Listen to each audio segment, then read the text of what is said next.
अरे, तुम क्या कर रहे हो? पहले मेरा हाथ छोड़ो। मौनी छटपटा रही थी। आज तुम कितना भी छटपटाओ, मुझे रोकने वाला कोई नहीं है। तुम्हारे पति भी नहीं जानते कि वे कहाँ गए हैं। अब जब मैं तुम्हें अपने साथ ले जा रहा हूँ तो मुझे रोकने वाला भी कोई नहीं है। विशाल ने मौनी का हाथ पकड़कर उसे बाहर खींच लिया। अरे, मेरा हाथ छोड़ो, पहले छोड़ो। मौनी चिल्ला रही थी। अरे चुप रहो, तुम क्यों चिल्ला रही हो? विशाल मौनी को गेट तक ले गया और उसे कार में धकेल दिया। फिर वह ड्राइविंग सीट पर बैठ गया और तेजी से गाड़ी चलाने लगा। अगर मैं यहाँ नहीं आती तो यह सब नहीं होता। यहाँ आकर मैं बेवजह इसके हाथों में फंस गई। मौनी ने खुद से सोचा, अब मैं इसके हाथों से कैसे बचूं? हे भगवान, वह सोच रही थी। विशाल बोला, क्या तुम सोच रही हो कि मुझसे कैसे बचोगी? यह तुम्हारे बस की बात नहीं है। जब तक तुम जीवित हो तुम्हें मेरे पैरों पर गिरना होगा। चलो। विशाल मौनी को एक घर में ले गया। विशाल उतरा और मौनी का हाथ पकड़कर उसे घर में खींचने लगा। मैं नहीं आऊँगी, मुझे छोड़ दो। मौनी विशाल के हाथ पर मार रही थी। क्या तुम्हारा हाथ उठ रहा है? अगर प्यार से नहीं समझोगी तो। विशाल ने मौनी के गाल पर एक थप्पड़ मारा। इससे मौनी की आंखों में आंसू भर आए। चलो। विशाल ने मौनी को घर के अंदर ले जाकर हॉल में फेंक दिया और दरवाज़ा बंद कर दिया। अब तुम कहाँ जाओगी? वह अजीब रूप से हंसा। मैं तुमसे विनती करती हूँ विशाल, मुझे छोड़ दो। तुम्हें पता है कि मेरी शादी हो गई है। एक विवाहित महिला का पीछा करना तुम्हारे लिए अच्छा नहीं है। प्लीज़, मैं तुमसे विनती करती हूँ, मुझे छोड़ दो, मैं चली जाऊँगी। मौनी ने विनती की। विशाल बोला, क्या अभी तक तुम मुझे गालियाँ दे रही थी और अब तुम मुझसे विनती कर रही हो? अब तुम मुझसे बच नहीं सकती, समझी? प्लीज़ विशाल, मुझे छोड़ दो। मौनी ने कहा, यह असंभव है। तुम्हें पता है कि मैंने तुम्हारे लिए कितने दिनों तक इंतज़ार किया है। तुमने सही समय चुना जब मैं शहर में नहीं था और दूसरे आदमी से शादी कर ली। तुम्हें लगा कि तुम मुझे छोड़ दोगी। नहीं। विशाल मौनी की ओर एक एक कदम बढ़ाते हुए बोला। विशाल, मेरे पास मत आओ, मैं तुम्हें बता रही हूँ। मौनी पीछे हटते हुए बोली, हाँ, तुम मुझसे बचोगी। तुम मुझसे कभी भी बच नहीं सकती। तुम जहाँ भी जाओगी मेरे हाथों में आओगी। विशाल हंसा। मौनी समझ नहीं पा रही थी कि क्या करे। ऐसे राक्षस के हाथों में फंसकर वह डर रही थी कि वह क्या करेगा। राम जी, अगर आप मेरे पास होते तो आज मेरी ऐसी हालत नहीं होती। आपने ऐसा क्यों किया राम जी? आपकी वजह से मेरी आधी जिंदगी बर्बाद हो गई। आपकी वजह से आज मैं ऐसे आदमी के हाथों में फंस गई हूँ। राम जी, आप कहाँ हैं? क्या मैं सच में आपके लिए ज़रूरी नहीं हूँ? क्या आपने मुझे मरने के लिए छोड़ दिया है? क्या मेरी ज़िंदगी अब इस आदमी के हाथों में ख़त्म हो जाएगी? मौनी रो रही थी। क्यों रो रही हो? क्या तुम्हें लगता है कि मैं तुम्हारे आंसुओं से पिघल जाऊंगा? विशाल ने मौनी को अपनी ओर खींचा। छोड़ दो, मौनी ने कहा। तुम्हें छोड़ने के लिए नहीं यहाँ लाया हूँ।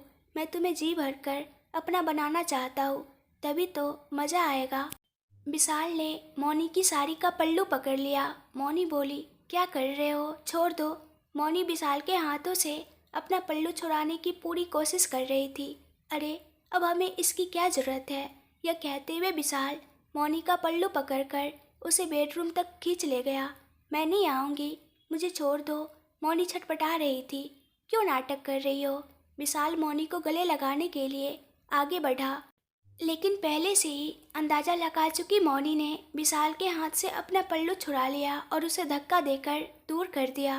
क्या मुझे धक्का देती हो? विशाल गुस्से से लाल होकर खड़ा हो गया और उसने मौनी के गाल पर एक और थप्पड़ मारा। इससे मौनी की सारी ताकत खत्म हो गई। आज तुम्हें मेरे नीचे कुचले बिना नहीं छोड़ूंगा। विशाल ने मौनी को घसीटकर बिस्तर पर फेंक दिया। मौनी डर से विशाल की ओर रोते हुए देख रही थी और विशाल क्रूरता से हंसते हुए अपनी पैंट का बेल्ट खोल रहा था। मौनी बोली, मैं तुम्हारे पैर पकड़ती हूँ, मुझे मत छुओ, मुझे छोड़ दो विशाल। उसने दोनों हाथ जोड़कर विशाल से विनती की। उसका डर देखकर विशाल टेढ़ी मुस्कान के साथ अपनी पैंट का बेल्ट खोलने लगा। जैसे ही विशाल बेल्ट खोलकर मौनी की ओर एक एक कदम बढ़ा रहा था, हाँ, तुम मुझसे बच नहीं सकती, विशाल बिस्तर पर चढ़ते हुए बोला और उसने मौनी का पैर पकड़कर उसे नीचे खींच लिया। मौनी समझ नहीं पा रही थी कि क्या करे। भगवान, मुझे बचाओ, उसने मन ही मन प्रार्थना की। जैसे ही विशाल मौनी को बिस्तर पर खींचकर उसके ऊपर चढ़ने वाला था, मौनी ने बिस्तर के बगल में रखी मेज पर रखा फूलदान उठाया और अपनी आंखें कसकर बंद की और विशाल के सिर पर जोर से दे मारा। उस वार से विशाल ने मौनी को छोड़ दिया और अपना सिर पकड़ लिया। चोट इतनी गहरी थी कि उसके माथे से खून बहने लगा। मौनी ने इसी मौके का फायदा उठाया, अपनी खिसकी हुई साड़ी को वापस लपेटा, बिस्तर से नीचे उतरी और हाँफते हुए कमरे का दरवाज़ा खोलने के लिए दौड़ी। रुको, तुमने मुझे मारा, आज मैं तुम्हें नहीं छोड़ूंगा। विशाल भी लड़खड़ाता हुआ बिस्तर से उठने की कोशिश कर रहा था, लेकिन तब तक मौनी दरवाज़ा खोलकर तेजी से बाहर भाग गई। ए मौनी, रुको, मुझे मारकर तुम कहाँ भागने की सोच रही हो? तुम कहीं भी जाओ, आज मैं तुम्हें नहीं छोड़ूंगा। विशाल गुस्से में मौनी का पीछा करते हुए बोला। मौनी रोते हुए और हाँफते हुए घर से बाहर भागी, यहाँ तक कि उसके पैरों में चप्पल भी नहीं थी। लास्या सुमित को लेकर सुमित के घर के लिए निकली। रास्ते में लास्या ने उसे कितना भी मारा, सुमित नहीं उठा। वह उसे वैसे ही उनके घर ले आई और कार रोक दी। जब लास्या आई तब तक सुमित के घर के पास श्रीकांत जी, मानसा जी और लोहित घबराए हुए थे। उन्हें देखकर लास्या मौन होकर कार से उतर गई। मानसा जी ने लास्या को देखते ही गुस्से में उसके पास जाकर कहा, तुम यहाँ क्यों आई हो? मेरा बेटा कहाँ है? क्या तुम ही उसे ले गई थी? और लास्या को मनचाहा भला बुरा कहने लगी। श्रीकांत जी ने अपनी पत्नी को रोकते हुए कहा, मानसा, क्या तुम थोड़ी देर रुकोगी? लास्या, तुम यहाँ क्या कर रही हो? क्या तुम्हें पता है सुमित कहाँ है? उन्होंने गंभीरता से पूछा। हाँ अंकल, सुमित कार में ही है, वह बेहोश है, लास्या ने कहा और सुमित को दिखाया। लास्या ने पूछा, अंकल मौनी दिख नहीं रही, क्या हुआ? मौनी को विशाल ले गया। लास्या, उसने चौकीदार को मारकर उसे ले गया। चौकीदार ने हमें फ़ोन करके बताया, हम घबराकर यहाँ आए। तब इस घर का माहौल ऐसा था और मेरा बेटा ऐसा था, अब हम क्या करें? उन्होंने अपना सिर पकड़ लिया। यह सुनकर कि मौनी को वह ले गया, लास्या को गुस्सा आया और उसने वहाँ एक प्लास्टिक की बाल्टी में पानी देखा, उसे लिया और गुस्से में कार में बैठे सुमित पर डाल दिया। बाल्टी का पानी शरीर पर पड़ते ही सुमित ने आंखें खोल दी। धीरे धीरे होश में आते हुए वह कार से उतरा और चारों ओर देखकर सोचने लगा, मैं कहाँ हूँ? बिना किसी चिंता के चारों ओर खड़े सुमित को देखते हुए श्रीकांत जी गुस्से में आए और सुमित का कॉलर पकड़कर उसे थप्पड़ मारा। आप क्यों मार रहे हैं? यह समझ में नहीं आ रहा। पिताजी रुकिए, वह चिल्लाया। क्या रोकेगा? बेशर्म, मूर्ख, गधा, क्या तू इंसान है? एक पत्नी को भी नहीं बचा सकता? तुझे थोड़ी भी शर्म आनी चाहिए। इंसान बनकर जन्म लेने के बाद मैंने सोचा था कि तू बदल जाएगा, अच्छा हो जाएगा और उस लड़की को लाकर तुझसे शादी करवा दी, लेकिन मैंने कितनी बड़ी गलती की यह मुझे अब समझ आ रहा है। तेरी शादी करवाकर मैंने मोनिमा का गला घोंट दिया। मैंने सोचा था कि तेरे साथ रहकर उसके सारे दुख दूर हो जाएंगे और उसे जीवन में खुशी मिलेगी, लेकिन यह कितनी बड़ी गलती थी यह मुझे अब पता चल रहा है। कम से कम वह वहाँ होती तो इन दुखों में जिंदा तो रहती, लेकिन अब तो उसे कुछ भी नहीं करने दे रहा है। जब से तूने उससे शादी की है उसे जरा भी शांति नहीं मिली है। घर में पत्नी को छोड़कर कहाँ नाच गाना करता फिर रहा है। क्या तुझे पता है कि तेरी पत्नी घर में कैसी है, किस हालत में है? क्या वह कहीं मर जाए तुझे कोई फर्क नहीं पड़ता? जब उसकी माँ मर गई और वह गहरे दुख में थी तब तू एक पति के रूप में उसका हाथ थामने के लिए भी नहीं था। अब तो उसके लिए रहे या ना रहे क्या फर्क पड़ता है? वह राक्षस उसे ले गया, वह किस हालत में होगी यह सोचकर भी मुझे डर लग रहा है। मुझे डर है कि वह उसके साथ क्या करेगा, उस लड़की को तेरे हाथों में सौंप कर। मुझे खुद को कोसना चाहिए। श्रीकांत जी बहुत भावुक होकर बोले। उनकी सारी बातें सुनकर सुमित ने जैसे ही सुना कि मौनी को ले जाया गया है, उसने आंखें फाड़कर पूछा, उसे कौन ले गया? उसकी आवाज़ भारी थी। और कौन? वह विशाल ही तो ले गया। श्रीकांत जी कह ही रहे थे कि सुमित कार लेकर सड़क पर निकल गया। उसे नहीं पता कि वह विशाल अभी कहाँ है। उसे यह भी नहीं पता कि वह मौनी को कहाँ ले गया है। सुमित को बिल्कुल भी अंदाज़ा नहीं है। वह जानता है कि वह उसे घर तो नहीं ले जाएगा। सुमित गाड़ी चलाते हुए सोच रहा था कि वह कहाँ कहाँ हो सकता है। एक बार लोहित ने सुमित से बात करते हुए बताया कि वह ज़्यादातर गेस्ट हाउस के पास रहता है। यह याद आते ही उसने कार को उधर मोड़ दिया। यहाँ मौनी हाँफते हुए भाग रही है। वह विशाल के हाथ किसी भी कीमत पर नहीं आना चाहती। बहुत तेजी से भाग रही मौनी को देखकर विशाल के सिर पर चोट लगने के कारण वह ज़्यादा भाग नहीं पाया, इसलिए वह फिर घर में आया और कार में बैठकर मौनी का पीछा करने लगा। सिर से खून बह रहा था। रुमाल लगाकर मौनी से बदला लेने के लिए और तेज गाड़ी चला रहा था। मौनी बार बार पीछे मुड़कर देखती हुई बहुत तेजी से भाग रही थी। उसी समय सुमित अपनी कार में उसी जगह पर आया। घर के दरवाजे और गेट सब खुले देखकर और विशाल की कार लाइन के आखिर में जाते देखकर उसे लगा कि मौनी अंदर है और उसने विशाल की कार को देखकर अपनी कार की गति भी बढ़ा दी।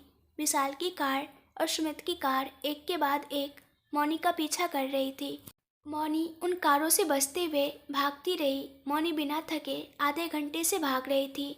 उसे डर था कि अगर वह विशाल के हाथ लग गई तो वह उसकी ज़िंदगी बर्बाद कर देगा और वह सभी भगवानों को याद करते हुए भाग रही थी ताकि वह उसके हाथ न लगे। भागते भागते वह एक बड़े मैदान जैसी जगह पर पहुंची। तब तक उसके पैर लड़खड़ा रहे थे और उसका पूरा शरीर थकान से भर गया था।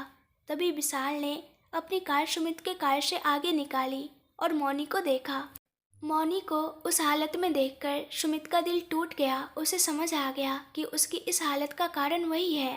विशाल ने भी सुमित की कार को देखा और अपनी कार की गति बढ़ा दी। अब दोनों 1 मिनट में मौनी तक पहुंचने वाले थे, लेकिन मौनी में भी अब भागने की हिम्मत नहीं बची थी।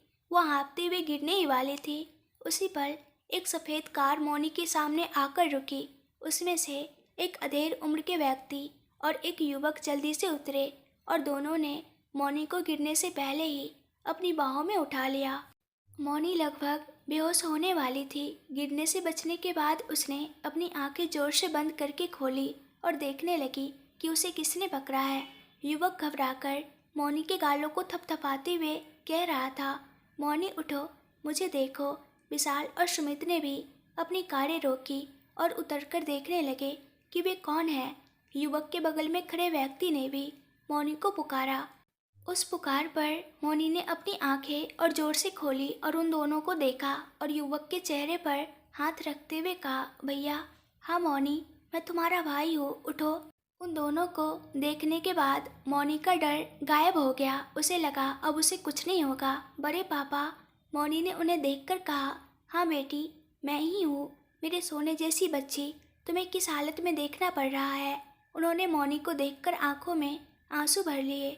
सुमित ने मौनी कहते हुए एक कदम आगे बढ़ाया। उसी समय पिता और पुत्र दोनों ने सुमित को मारने के लिए देखा। मौनी ने भी उस समय सुमित को बिना किसी भावना के देखा। उसकी निगाहें कह रही थी, क्या तुम्हें अब याद आया कि मैंने तुमसे क्या कहा था। युवक ने बहुत गंभीरता से पूछा। मौनी चले। मौनी ने कहा, हाँ भैया, मैं यहाँ नहीं रहना चाहती। तुम्हें यहाँ रहने की कोई ज़रूरत नहीं है मेरी बेटी। तुम्हें रानी की तरह रहना चाहिए। तुम्हें इस हालत में लाने वाले किसी भी व्यक्ति को मैं नहीं छोड़ूंगा। पहले हम घर चलते हैं, चलो। दोनों मौनी को वहाँ से ले गए। सुमित मौनी को जाते हुए देखता रह गया। फिर उसकी नज़र विशाल पर पड़ी और बिना एक सेकेंड भी गवाए उसने जाकर उसके पेट में जोर से लात मारी, जिससे वह गिर गया। उसने 1 घंटे तक उसे बिना रुके पीटा। अंत में अपना गुस्सा दिखाते हुए उसने विशाल का दाहिना हाथ तोड़ दिया और उसे चेतावनी दी, अगर तुम मुझे दोबारा दिखे तो यह तुम्हारा आखिरी दिन होगा। और सुमित घर चला गया। यहाँ किसी ने जो बात नहीं देखी वह यह थी कि मौनी की कार के अलावा और सुमित और विशाल की कारों के अलावा 5 काली कारें एक के बाद एक आई और उनकी कारों से थोड़ी दूर पर रुक गई। उन कारों के बीच से एक 6 फुट का व्यक्ति जिसने पूरा काला सूट पहना हुआ था स्टाइल से नीचे उतरा और मौनी के भागने से लेकर अब तक जो कुछ भी हुआ उसे देख रहा था। उसके चारों ओर लगभग 10 गार्ड भी थे। सुमित के वहाँ से चले जाने के बाद उसे पिटे हुए व्यक्ति की चोटें पूरी तरह से ठीक होने के बाद वो मुझे चाहिए, उस पर नज़र रखो, समझे। गार्डों को आदेश देकर वह कार में बैठ गया। ठीक है बॉस। और वे सभी कारें वापस चली गई।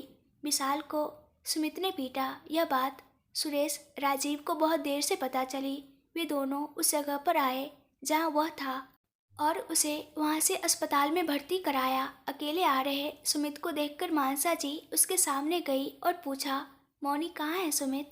उन्हें जवाब दिए बिना सुमित अपने पिता के पास गया और पूछा, मौनी के बड़े पापा और भाई वे कौन हैं और कहाँ रहते हैं? भाई, हाँ वे उसे ले गए।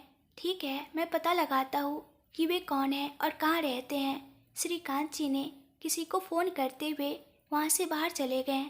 बहू कहाँ गई यह न जानते हुए मानसा जी उलझन में अपने बेटे के बगल में आकर बैठ गई। सुमित को भी समझ नहीं आ रहा था कि उसे क्या करना चाहिए।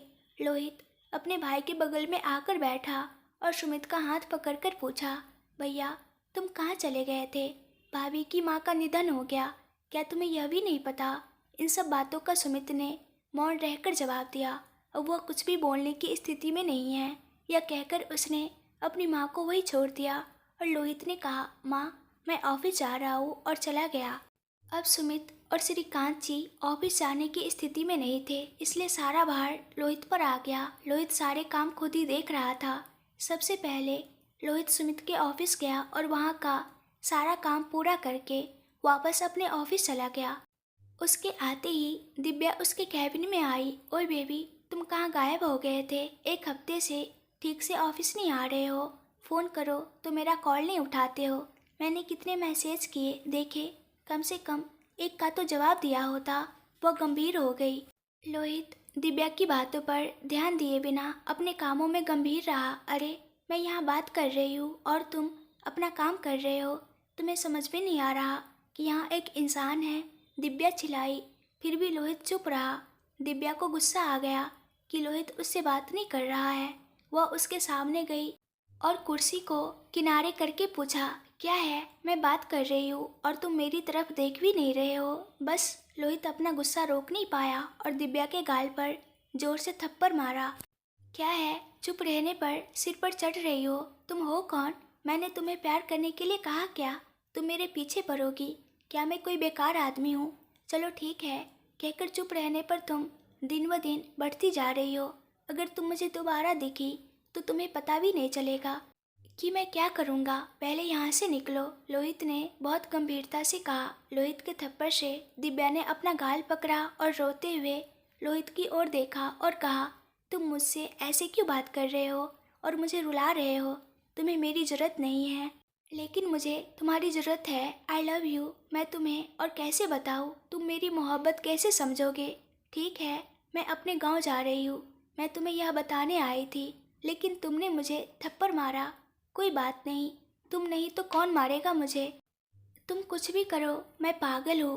रोते हुए दिव्या ने लोहित को गले लगाया और कहा, पापा ने मुझे तुरंत आने के लिए फ़ोन किया है, इसलिए मैं जा रही हूँ। मुझे नहीं पता कि मैं कब वापस आऊँगी। अगर मैं फ़ोन करूँ तो कम से कम हेलो तो कह देना। ठीक है, बाय, मैं जा रही हूँ। मुझे भूलना मत। और लोहित से दूर हटकर उसने जल्दी से उसके होठों पर एक किस किया और कैबिन से बाहर चली गई। मौनी अपने बड़े पापा और भाई के साथ हैदराबाद से विशाखापत्तनम के लिए रवाना हो गई। कार में जाते समय मौनी के विचार इधर उधर भटक रहे थे। वह कहाँ से शुरू हुई और कहाँ पहुँची, उसे कुछ समझ नहीं आ रहा था। कितने उतार चढ़ाव के बाद आज उसकी ज़िंदगी उस शख्स के हाथों बर्बाद होने वाली थी, लेकिन भगवान है, उसके चाचा और भाई ने उसे उस राक्षस के हाथों पड़ने से बचा लिया। राम जी कहाँ चले गए? क्या मेरी ज़िंदगी बर्बाद होने के बाद मुझे देखने आएंगे? वो सोचते सोचते आंखें मूंद कर सो गई। आंखें बंद करने के बाद मौनी ने 2 दिन बाद फिर आंखें खोली। मौनी एक बड़े घर के विशाल बेडरूम में थी। उसने धुंधली आंखों से चारों ओर देखा। तभी एक अधेड़ उम्र की महिला कमरे में आई और मौनी को देखकर कहा, मौनी। मौनी ने उस महिला को देखकर कहा, बड़ी माँ। हाँ बेटी, मैं ही हूँ, कहते हुए उस महिला ने मौनी को गले लगाया और जोर से रोने लगी। क्या हो गया तुम्हें बेटी? बड़ी माँ, कहते हुए मौनी भी उनसे लिपट गई और अपना सारा दर्द रोकर निकाल दिया। उनकी रोने की आवाज़ सुनकर मौनी के चाचा और भाई भी कमरे में आ गए। बड़ी माँ भी मुझे छोड़कर चली गई, मौनी से सकते हुए कह रही थी। मत रो बेटी, हम हैं ना तुम्हारे साथ। तुम्हारे पिताजी के किए की वजह से हमें पता लगाने में इतना समय लग गया कि तुम कहाँ हो, और जब पता चला तो तुम्हारे माँ बाप नहीं रहे और तुम इस हालत में हो। शारदा, मौनी की बड़ी माँ ने देखा कि मौनी रो रही है तो उन्होंने कहा, चुप हो जाओ, रोना बंद करो, तुम भी रो रही हो। मौनी के बड़े पापा राजेंद्र जी ने कहा, हाँ माँ, बहन को सांत्वना देने की बजाय तुम भी उसके साथ रो रही हो। आदित्य ने कहा और मौनी के बगल में बैठ गया। भैया, मौनी ने आदित्य को पकड़ लिया। हाँ मौनी, अब से हम तुम्हारे साथ हैं। चाचा जी की गलती की वजह से हम इतने दिनों तक दूर रहे, लेकिन अब हम तुम्हें नहीं छोड़ेंगे। तुमने इतने दिनों तक जो दर्द सहा वो आज खत्म हो गया। अब तुम्हें कोई दर्द नहीं सहना पड़ेगा मौनी। तुम्हारी मर्जी के बिना अब से तुम्हारी ज़िंदगी में कुछ नहीं होगा। तुम्हें अपनी मर्जी से जीने का हक है, इसलिए वह सब भूल जाओ। आदित्य ने कहा, क्या बात कर रहे हो आदित्य? जो हुआ उसे भूल जाने का मतलब है कि तुम अपनी बहन की शादी को भी भूल जाने को कह रहे हो। शारदा जी ने पूछा, हाँ माँ, वह शादी उसकी मर्जी के बिना हुई थी, और वह भी ऐसे आदमी से। मैं अपनी बहन को ऐसे आदमी के साथ रहने की इजाज़त नहीं दूंगा। आदित्य ने कहा। उनकी बातें सुनकर मौनी को समझ में आ गया कि उन्हें सब पता है। उसे यह भी लगा कि उन्हें सुमित के बारे में भी पता है। शादी कोई मजाक नहीं है आदित्य, यह तुम्हारी बहन की ज़िंदगी है। एक बार शादी हो जाने के बाद पति कैसा भी हो, उसे ज़िंदगी भर उसके साथ रहना चाहिए और उसे बदलना चाहिए। उसे भूल जाना संभव नहीं है आदित्य, शारदा जी ने कहा।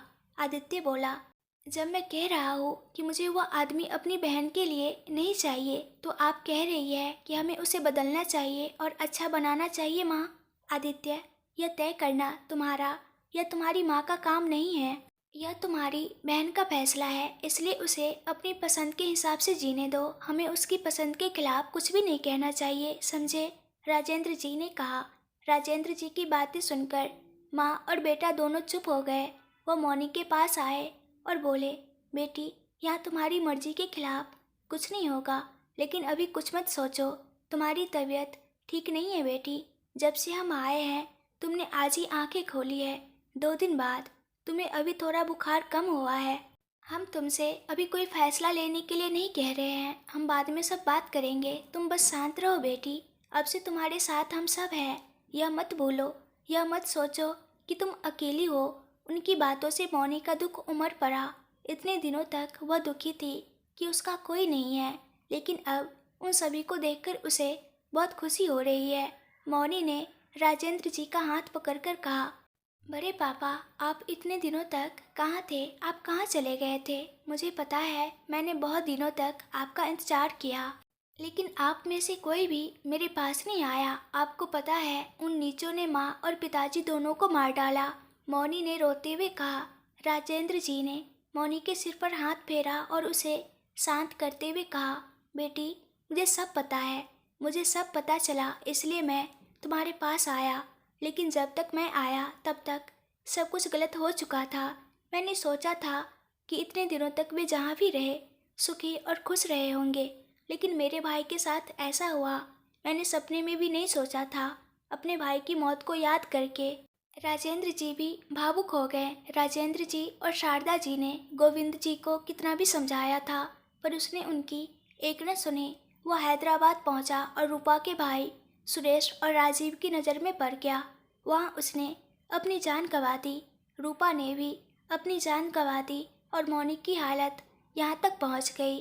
कुछ महीने पहले ही राजेंद्र जी अपने परिवार के साथ अमेरिका से वापस विशाखापत्तनम आ गए थे। उन्होंने सोचा था कि उनका भाई जहाँ भी होगा परिवार के साथ खुशी से रह रहा होगा, लेकिन उन्होंने ऐसा होने की कल्पना भी नहीं की थी। उन्होंने गोविंद के बारे में सब कुछ पता किया और जब वे मौनी के पास पहुँचे तो बहुत देर हो चुकी थी।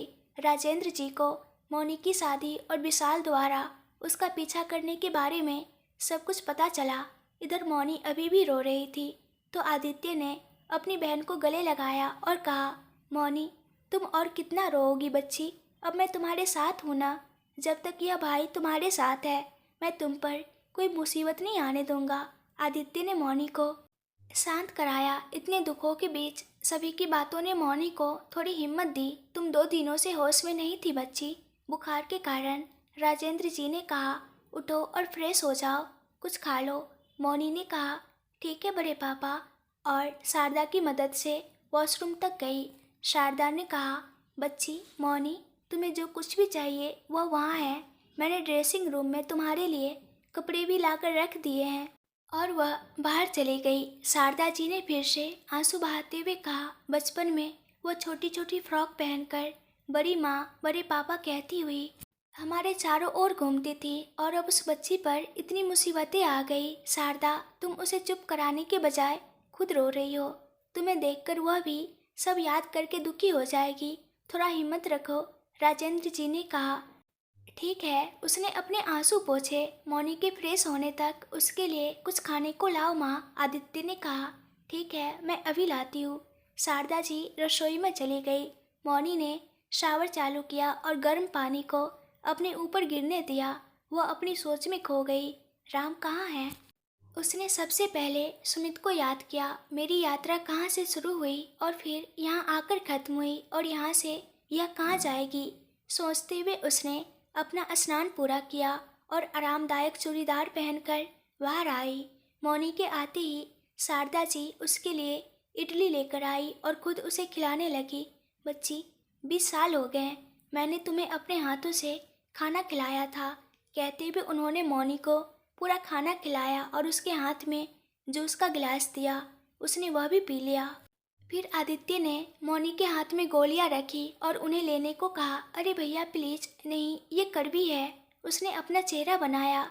अगर तुम नहीं लोगी तो तुम्हारा बुखार कैसे उतरेगा मौनी, तुम्हें लेना होगा। और उसने खुद मौनी को गोलियां खिलाई। मौनी ने गोलियां भी ले ली और पूछा, दीदी कहाँ है बड़ी माँ? तुम्हारी बहन अपने दोस्तों के साथ हैदराबाद ट्रिप पर गई है। 3 महीने हो गए, वो अभी भी वहीं है। वापस आने के लिए कहो तो कुछ न कुछ बहाना बनाती है। वही नौकरी कर रही है, यह है वो है। कल तुम्हारे बड़े पापा ने फ़ोन करके आने के लिए कहा था। शारदा जी ने कहा वे कह रहे थे कि वह अब तक घर आ रही होगी। ओह, तो मेरी बहन भी हैदराबाद में है। मौनी ने कहा, हाँ बेटा, लेकिन तुम नहीं जानती कि वह कैसी है ना? वह आ रही होगी। क्या तुम्हें गुस्सैल टोकरी याद है? वह बड़ी गुंडी है। शारदा अपनी बेटी के बारे में बहुत गर्व से कह रही थी। अगर आप लोगों को ये कहानी पसंद आ रही है और इस कहानी के आगे के पार्ट्स भी देखने हैं तो प्लीज़ ढेर सारे कमेंट्स करके बताइए और मेरे चैनल को सब्सक्राइब कर दीजिए। इस वीडियो को लाइक एंड शेयर कर दीजिएगा। Thank you.